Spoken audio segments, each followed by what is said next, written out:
आपको वाई का पीएमएफ पूछा हुआ, आई थिंक कुछ ज्योमेट्री वोमेट्रिक आता है ना, ये आएगा एग्जाम में। ये आ जाएगा पीवाईक्यू, अगर पीवाईक्यू सारा सॉल्व करेंगे ना, जैसे मान लो पिछले 20 साल 21 साल के एग्जाम हो गए जैम के, तो 21 साल के तो 2-4 बार सॉल्व करोगे तो याद ही हो जाएंगे क्वेश्चन आंसर के साथ। तो ये जैम के आ गए क्वेश्चन, है ना।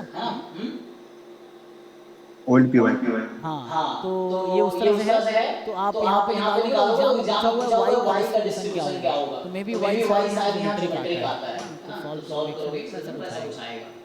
तो ज्योमेट्री के जो भी आएगा पॉइजन कुछ भी, तो वैसा ऑप्शन एग्जाम में ऐसे ही 4 ऑप्शन था कि geometric with this parameter, Poisson with this parameter, binding with 4 options थे। तो उस तरह से आएगा। सिर्फ हमारे पास सिर्फ वाई के पीएमएफ का आएगा, तो मैंने जो क्लास में कई सारे ऑप्शन लिख दिए, ठीक है। तो ये आगे में भी सॉल्व करना नॉट इजी, मेरे लिए भी आसान नहीं है। चलिए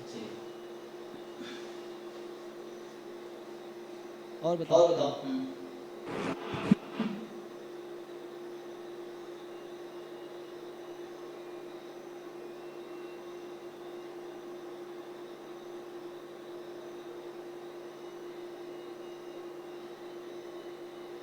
सर एक और विजन सर, उसमें एक्सपेक्टेशन ऑफ वाई का है, तो पहले हम तो वाई का